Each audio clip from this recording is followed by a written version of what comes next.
Matisse comes in peace. The Chelsea fan that I've managed to get on the channel. Listen, Matisse has got his own thing going on with the Chelsea stuff, and I'm on his show regularly on the Sundays. But he is here today. We are going to talk England-Denmark. First of all, Matisse, how you doing, mate? It's good, man. Like I said, I come in peace, West Ham fans. All right, no craziness today. Obviously, we've got a common goal that's bigger than ourselves, which is bringing it home. So yeah, it's good to be on, man, and excited to talk to you about this one.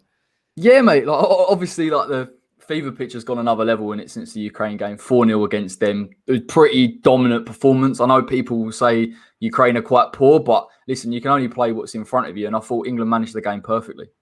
Yeah, I mean, do you know what? That performance was the first time that England started to throw the goals in, which is what they should have been doing in the group stage with the group that we had. But yeah, Harry Kane got 2. Sterling, a really good underrated assist as well for his first goal, which was good to see. The decision making from him, and it's nice to see England win convincingly like they did in the qualifiers for every big tournament. But obviously, when they get to the tournament, it gets a lot more difficult for them. So I think Germany was their big test. They got through that, and now everybody, I think bookmakers even got us as favourites somehow. Of course they have, because everyone's whacking a bet on because they can see it coming. I know. So the pressure's on, man. They have to reach the final. They have to, especially the way that they dispossessed of Ukraine. Denmark's going to be a lot more difficult, but even still. And then I personally don't have them as favourites. Of course, the Italians, I think, have been that level above this tournament, but they're definitely, second favourites with the way that they've got it going in the route to the final. So yeah, it's going to be interesting.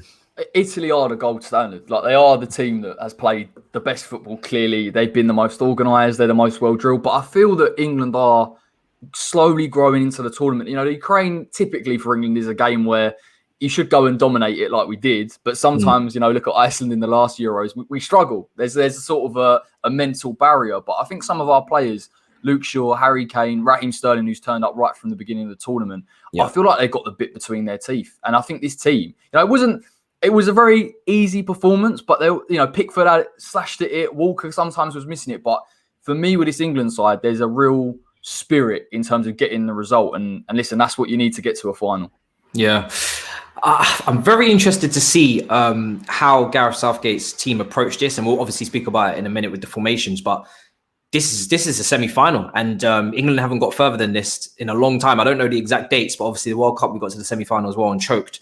And I'm always a little bit pessimistic with England because of the Iceland game and all the other games that we fumbled the bag when it matters most. So I'm not confident, which is crazy after the Ukraine display, because again, got PTSD from heartbreak. But hopefully he should be able to do it. But it will be interesting to see what team he plays, because the options available to him, as we've always said, is pretty incredible. I think England, from the golden generation, and they went for a patch where maybe the likes of Danny Welbeck's and players like that got into the squad, Aaron Lennon's, and it wasn't the most talented crop. And now they're back up again with this crop. And we were speaking about it just before we came on. You've got your Grealishes that don't even start. Foden that didn't start. You've got Saka just went out injured, unfortunately. So much attacking talent to choose from. And I give credit to Southgate in one area, because I've been quite critical of him, but people said, don't play Sterling. He hasn't had a great season at Man City. Kind of went against De Gruyne there and played him. He's been brilliant. He's our top scorer. I think he is anyway after that Kane brace. Yeah. But if he's not, he's definitely our most influential player. Yeah, 100%. Exactly. He's proven his point playing him. People are a little bit, not really pessimistic with the DM situation of Rice and Phillips, and he's played those two as well together, which is seen as a bit defensive by a lot of people, including myself. But it's worked. It's worked a treat. Even the first game, Trippier at left back, like, what was that all about? But again, do you know what I mean? I think you're spot on, mate. I can't flip on either side of the coin regarding Southgate in terms of my opinion of him as a manager. I'm not seeing enough. There isn't really, for me, he's not a top coach. But I think what he is, and I think what a lot of people are learning, is his management of this team, the squad, what he wants, and I think he's disciplined in terms of the type of game plan that he's having in games, and it's very rigid. Sometimes it's frustrating, like we see against Scotland, but other times it pays off, like against Germany and the Ukraine. And I think we have to give him credit for that. And I think as people that watch a lot of club football, in Europe, and I see so much football, we have expectations, and we look at Italy and think that's how a club side would play.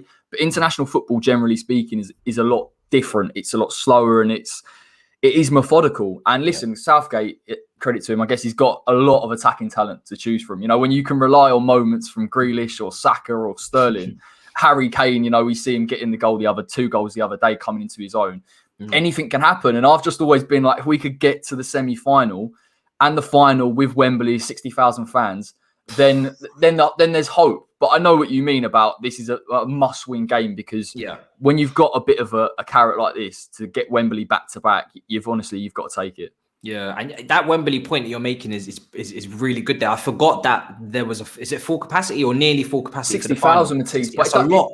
Other day it was what, 40,000, and it is electric. Another 20 in there, and it's different. It's funny, because before all this happened, we used to look at 90,000 capacity, full capacity, or nothing. Now we'll bite their hand off for a 60. Yeah. Do you know what I mean? If 60 turned up to a normal Wembley game, people are like, oh, this atmosphere is awful. What's going on? We didn't even sell out. This is embarrassing. Now we get 60K and we're like, yo, this is amazing. This is literally everything we could ever wish for. So that is another advantage. I looked at the travel distance for each team. Switzerland was quite high up there. England literally 0 in comparison, because they haven't had to move out of London. They've been in Wembley. They went to Rome. This was before the Rome game. The Rome game was the first time they even traveled against Ukraine. Apart from that, all of their games have been at home. So they've got that advantage. And really, let's be honest, this is probably their best shot at winning an international tournament in a long, long time, because this Italy team, as much as we talk about them, they're still not maybe of the level of maybe the French team that won the World Cup, or the Spanish team that won the World Cup before that.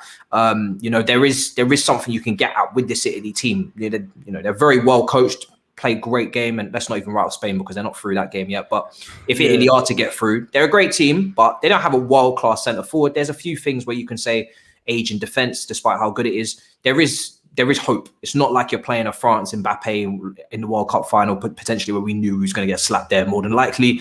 The Spain team, Iniesta, Xavi, there was really no chance anyone was touching them as well. And when the World Cup comes around, all those South American teams that are playing in the Copa America right now, they'll turn up, and it will be even more competitive as well. So this is definitely England's best shot. They need to take it, man, especially on home soil.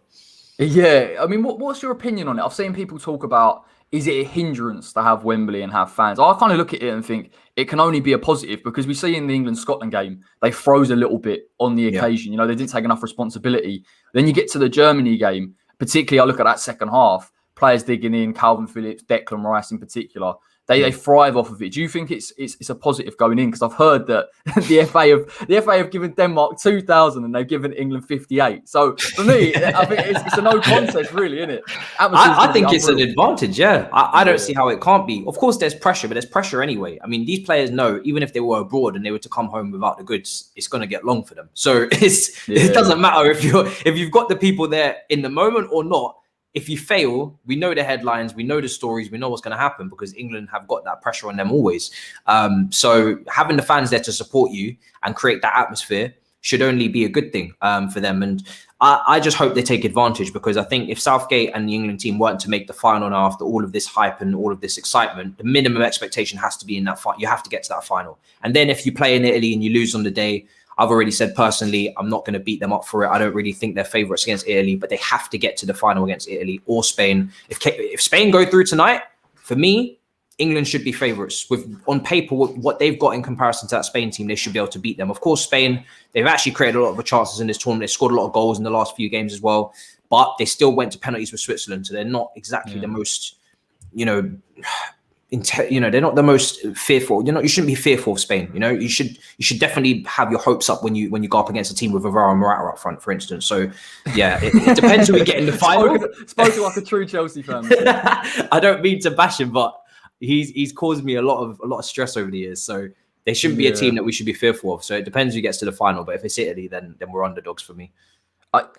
They pose different problems, and I think this is the thing. With Germany, I'm very happy. In terms of getting that off our back, really going and beating a major team in a knockout tie. That's really important, I think, in terms of fans' belief. But Italy and Spain, again, these are proper tests, because even though Spain haven't been clinical, I think they've still looked relative. Defensively, they're poor, but on the ball, there is a bit of a question mark there as to whether England can go and regain possession. And I'll be interested to see. It's very, very similar with Italy when you've got Verratti, Jorginho, possibly Locatelli, Barella. These are players that I think England did well against Toni Kroos and we did well against Goretzka, but that was a two-man midfield. How can we navigate against a three-man midfield? And again, in a final, anything can happen. And I just feel that out of possession, England are good. In possession, it is slightly tougher.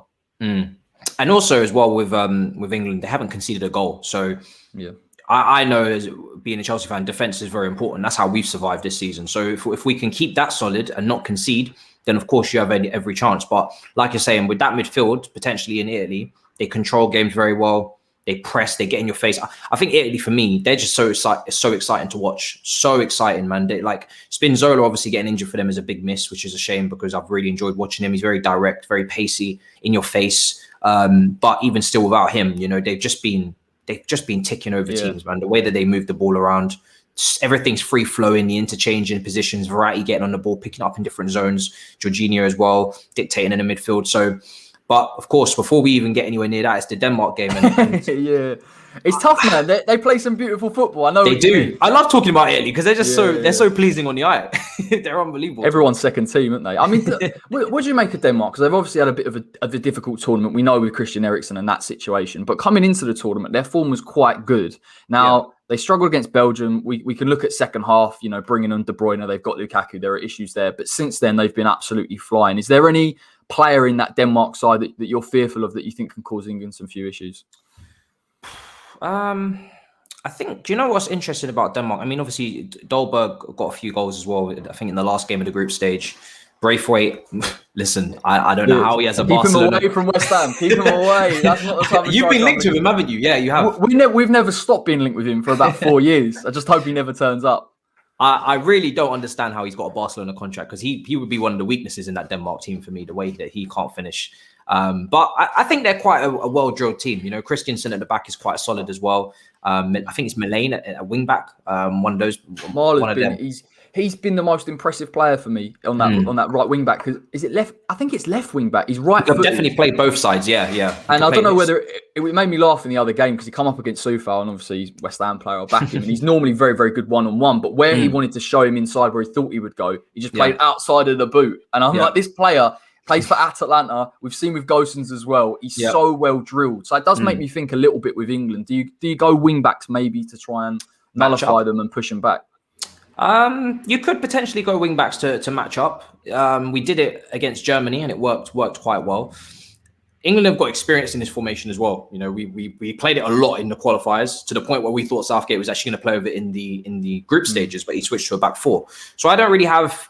Now that I've seen it work against Germany, I think I'm not too hesitant on going back to it. Of course, I always prefer the back four of England, but they could go back to it and it could work for them. I think the most important thing for them is that they come out of the blocks flying and they try and dominate from the off, because we've seen, and I've seen with Denmark, Czech Republic, and other teams, they've had their opportunities against Denmark at the opening point of the game, but Denmark seems to be this team that always eventually ease their way into a game. They might not start the strongest, but if you don't nip them in the bud early on, they ease their way in, they start playing it about, and then they start to force the ascendancy. And then when they do, then as we've seen, they've managed to get to this stage. So I think, player for player, we're much stronger than them. This is the kind of game in a qualifier where you'd say England, should win a game like this. Maybe Denmark in a European qualifier will come second in the group or third. But, England need to be on their P's and Q's from the beginning, because if they're not, Denmark will grow into it. They're a very confident team. They can knock it about and they can create opportunities and score goals. So I think the main key is what formation he goes with. But I also want to see who he goes with in attack, because I think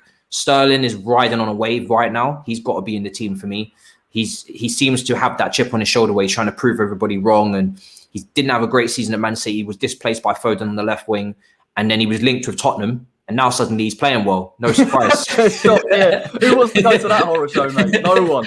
He saw himself disrespected twice. One with the link to Tottenham, and the other one when the reporter asked him, "Do you think that you've earned your spot in the England team?" And he's looking at it like, what? I actually think that's really disrespectful. And I've got to be honest, Matisse, I was one of them ones where I thought he had such a poor season in the Premier League. I kind of couldn't get my head around him being a starter for England. But when you actually see the statistics, 19 goal contributions out of 20 games before coming into the tournament, and then you look at what he's done now and how important he is. For me, people talk about Harry Kane being undroppable, and probably the main reason for that is because he's world class and Calvert-Lewin isn't quite that level. But I think Raheem Sterling, you can't drop him. He's so pivotal to everything, and he works so hard off the ball as well. And credit to him. I think what I've seen in this tournament as well, not only how good he can be as a football player, but him as a leader. I think he's a leader within that squad, and I think that's gone under the radar by quite a few England fans. Yeah, I think, obviously Harry Kane got the 2 goals, but I think for me, Raheem Sterling and Luke Shaw down that left-hand side were the best players for me. And even when Sancho moved over to the left, Sterling was still good on the right as well when they switched over. I just think every time he picks up the ball,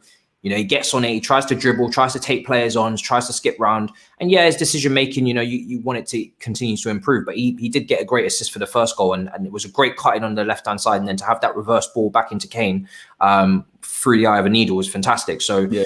Kane might be getting the goals and finishing now, which is great. But for me, Sterling and obviously Luke Shaw have been really, really good down that left-hand side. So he's undroppable for me. That right-hand side is very interesting. I thought Sancho was good, but he wasn't the Sancho at Dortmund. I said it. I think we said it on the show that we do every Sunday. I still don't feel like Sancho's the same player. I think maybe there's a little bit more hype around his name now that he's joined Manchester United. People are a little, they're looking for things even more of him to try and, bring him up and hype him up as much as possible. But when it comes to him on that right hand side, he had a couple moments where he linked up and dribbled inside and created opportunities, but I still think he can be better. So I don't think his spot is definitely not guaranteed in this team. Mounts to come back as well, and all these other players. So I'm interested, but Pickford with that, you remember that moment where he got caught? Had too many Red Bulls. Yeah, no, he got a bit. He gets a bit excited. He's another one. He's another one as well at international level that's really impressed me because he very rarely puts a foot wrong. And I think coming into the tournament, I said, look, I'll stick with Pickford because he doesn't really make errors for England. And to be honest, some of the saves that he's made in the I know sometimes he adds a little bit of an extra spring to kind of show off a little bit, but he's been solid. And I think a lot of that is to do as well with the centre backs in front of him, whether we play a back three of Walker, Stones and Maguire, who have been brilliant, to be honest, or a back four. Yeah. I think he knows he's got that protection and he's not, listen, Everton's defence is very poor. Even with Ancelotti, they were conceding goals. So I think he steps up his game as well for England. I just think there are some players, I can talk from a West Ham fan perspective about Yarmolenko that steps up his game that suits international level. Yeah. I feel that Raheem Sterling and Pickford are two that really step up their game. Shaqiri does it for Switzerland as well. My God, it all the time, anybody who does it, definitely by definition. Look at Granit Xhaka the other day. Do you know what I mean? These players, looking like a world beater. Exactly. Incredibly. I'm sure putting up that price tag. I'm sure Lee's buzzing with that. Get him out of that club. No, seriously, I think Denmark's a real test because they're an aggressive press inside. And I think, again, that poses another question mark to England. And a lot of the criticism that's been labelled at us is, can we play out from the press? Are we good enough playing through the lines? And I think there'll be a lot of pressure on Declan Rice and Calvin if they're receiving it very deep to try and get that ball forward. But if we can manage that situation well and we can just isolate that back three, I think we can have them on toast. I know Christensen's very good at reading the game, but you look at Vestergaard, who's actually decent one-on-one, but a bit of pace past him, he'll be struggling all over the place.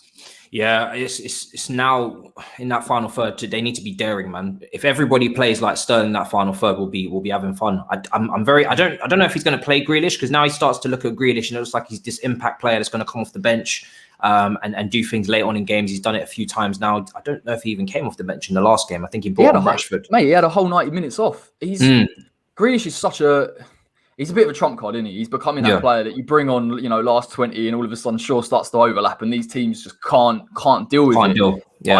I do think, listen, I'd love to see Jack Grealish start for England. He's a fantastic player, but part of me thinks in terms of a game plan, again, I would probably still look at Sterling, maybe Sancho, maybe give him license. A bit of pace. Bukayo Saka has had decent games for England so far. Again, another player that you can kind of trust being, as well as his defensive work rate. So, do you feel like Phil Foden has a chance? Because he obviously dyed his hair blonde. He was on this whole thing, and now he's not even really. Listen, he got excited for it. Look, I think Phil Foden's he's actually probably been treated unfairly in terms of perception. People saying he's been really poor. I don't think you can really find any standout for the first few group stage games. Other than maybe Raheem Sterling. It's just it's the way that England will have to play in this game. I think we will go wing backs, and I don't think it suits him as much, to be honest. I think, again, there's a question mark, where'd you put Mason Mount? A player that, again, I thought he played very well in the last game in terms of moving to either side, creating the overloads, doing exactly the job he needs to do. But I think you've got to look at pace for me and directness. If it's going to be a wing-back situation and there's only room for three forwards, Kane, Sterling, and then it's probably going to be Mason Mount, but it could be Sancho or someone like that. Because I don't see him breaking up that Phillips-Rice partnership now. I think Phillips and Rice are mainstays in this team. They're going to stay throughout the rest of the tournament. And then he's already got, back three and the wing back sorted there. Walker will probably go to the right side of centre back. Trippier might play, or maybe Reece James. He probably will go lean to the experience. Shaw on the other side, the back three that you mentioned with Maguire and Stones filling in there as well. So then there's only really room for either one of Mason Mount, Sancho, or Saka. I don't know how fit Saka is because I know he picked up a knock, so maybe that might just rule him out for a start. if he's not going to look at Foden, he's not going to look at Grealish, it's probably going to be Mount that starts with Sterling and then Harry Kane. See, I find it hard with Mason Mount because I feel like as a player, generally for football fans, he's a little bit underrated. What he does, and now you're starting to see people really. I think you're seeing quite a few England players now being appreciated because of the talent that they've got. But it's hard with me. I think Mason Mount is a shoe-in when we play 4-2-3-1 to play number 10 because of what he offers off the ball and on the ball. Yeah. But when we go 3-4-3, I kind of feel like it's a bit defensive, isn't it? I don't know if he's a good dribbler of the ball, but if we're going to go down that route of having a dribbler on either side of Harry Kane, I think you have to pluck for Grealish because I think Grealish is the best dribbler that we've got. Yeah. I would prefer, to be honest, obviously Chelsea's different, but for me, England, I don't want to be too defensive. If you're going to go wing backs and you're going to go with those two holding midfielders, the front three need to be ridiculous. They need to be attacking players, out and out attacking players. And Mason Mount's the hybrid. He's the midfielder / fake 10, but he's not an out and out attacker. Like he's not going to skip past 3-4 players or whatever like a Sterling would. So for me, I'd prefer a Sancho or Grealish in that front three if you're going to go with that formation, because otherwise you just simply don't have enough attackers on the pitch for me. Yeah, no, it's a good shout, mate. What do you make of Reece James not getting too much time for it? Because I actually think this is a good game for Reece James to come into. I think Reece James, again, another player, going forward, his deliveries into the box are absolutely fantastic. And he's a good ball carrier and you rely on him defensively. If you could put him in this side against Denmark, would you? Or would you stick with Trippier just purely because of the experience? I probably would put Reece James in there. I think he's had a very good end to the season. Obviously sharp Sterling in the final, and he's had a couple England appearances here and there. But I think sometimes even Kyle Walker in possession, I've been disappointed in him. Immensely. In fact, in some games he's been really poor in possession. So Reece James has got experience playing at right wing back, probably more than right side centre back. But towards the end of the season, he did start to play right side centre back. I don't see Walker coming out of the team, so it would be Trippier. But yeah, I would get Reece James into that team. I think every game to have these minor little changes in the team keeps everybody on their toes. Sancho starting out of nowhere in the last game after not really featuring at all. Maybe that has something to do with the Manchester United move and getting that all done as well. So he's got his headspace right. It might have been it. That could have been it. It's very interesting how that deal gets done now, and he's in the team. Just putting two and two together. Mate, that conspiracy theory has me in bits. Imagine Southgate saying, until he joins the Premier League, so I'm not putting him in. That could be it. That honestly could be it. That might just be it. So, yeah, I think there's definitely space for Reece James. The only Chelsea player who's no chance of getting this team is Ben Chilwell. As good as he's been for us, Luke Shaw's just been immense, and he was brilliant in the last game. And I'm not a fan of really bringing in someone who's got no minutes now under their belt at this point. So Shaw is definitely for me very key, and it's very interesting to see how Mourinho, watches this guy and speaks on him, because he's had a complete turnaround this season without him, and then in the Euros he's been brilliant as well. I think he's up there for assists. I'm not sure if he's top or he's definitely near the top, maybe second. Do you know what? Chilwell's probably the most hard done by player in this squad just because of the position. He's had a brilliant season, and let's be honest, I thought we did well under Frank Lampard, and he did well under Thomas Tuchel. So he's been consistent. And you look at the Champions League final, we put in a real shift. But Luke Shaw for me has completely transformed. I've always known he's always had talent. We always knew that, particularly Southampton days. It's a mentality thing, and I think that's why Mourinho. I don't know whether Mourinho tries to provoke him because he feels that he is a little bit mentally weak. But since they brought Telles in at Manchester United, he's transformed. And going forward, creatively, the set piece that he put in for Harry Maguire, the overlap that he does. I actually think him and Grealish on that left-hand side when they work together, that's a nightmare. That's a nightmare to deal with, because you either whip it in early or you give it to Grealish and he keeps it. I think Grealish for me is a little bit of a player that he's our trump card for the final if we get through. I'd love to see Grealish start in this game, because I think if you get him starting, get that confidence going now in this game, and then you heading into the final, it'd be great. Because listen, I really just want to see, because he seems like he means business. You know what I mean? He seems like he really wants to be the star here. So I'd like to see him in this game come in and see what he can do. Like I said, I think Sancho was good, but I don't think he was good enough to hold his position without any arguments on it.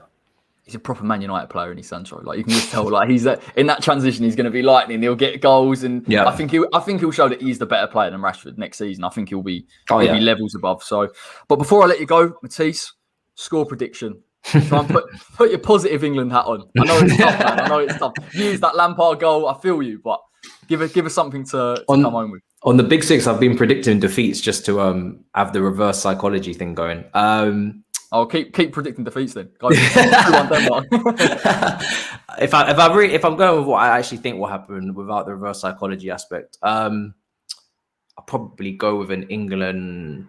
I'll go with a 3-1 win. I think they'll concede their first goal.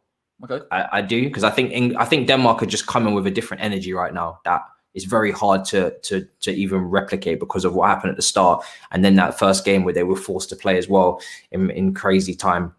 So I think they will find a way to score, because I think they'll just throw the kitchen sink at it. But I do think we'll get there in the end. We've got too many options. It might even go to extra time, and it might be a 3-1 there. But I do think it won't go to penalties. So I'll go 3-1, maybe even an extra time. Yeah, I've got a funny feeling we're going to concede our first goal of the tournament. I think they're just going to give us a different problem that we're not used to seeing. And I wonder whether, listen, I know the fans will get behind them, and I think in the end, towards the end of the game, it will build us up. But at the beginning, I wonder a few shaky moments in there. They know the type of occasion that it is, but I see England winning 2-1. If I'm honest, I think we've got enough goals in this side. We've got more options than Denmark. You got to remember with Denmark, I think they've got some outstanding players. Damsgaard's really impressed me. Dolberg's been getting goals. Mailer obviously has been consistent. But for England to be able to bring on, if he doesn't start, a Jack Grealish or a Jadon Sancho, as well as the timing, I feel like with some of these players, Shaw, Sterling, Kane, the momentum's building. And in terms of the performances, I think Declan Rice as well was improving in his performances, because he hasn't been brilliant compared to how he is for West Ham. But in the last 2 games or so, I feel that he's really coming into his own. So I think that this England side's bubbling very nicely. And I think we get it done. And then there's all the pressure on England. Listen, pressure's off for me. If it's England, Italy or England, Spain, we get to a final, pressure's off. Because, listen, they've done incredibly well to get to a final. And then we'll just take... And if Italy do win, then it's very difficult to argue that they don't deserve it. Because some of the football has been outstanding. Yeah. Did you see that Declan Rice clip in the England camp with him and in Mason? No, don't even go there. Right, that's it for everyone. Take care. No, I have seen it. Listen, man. Thanks for coming on that note. If you want to go and drive, Matisse, get over to his channel. Matisse, let them know where they can find you, because I'm sure there'll be lots of Declan Rice conversation going on. The West Ham fans need to just sort of chime in on a little bit. MAH, just the name across the bottom if you want to find the channel. Of course, we have Corey joining us on the London show every week, which is it's probably right now one of my favorite shows that I'm doing just across the board, including Big Six, because it's just so funny, man. Every single show there's just some sort of argument or some sort of debate between Lee and Toby, and we just get to sit there and enjoy it, really. And there's always something going on in London with one of the clubs at least. So I'm looking forward to the new season with that.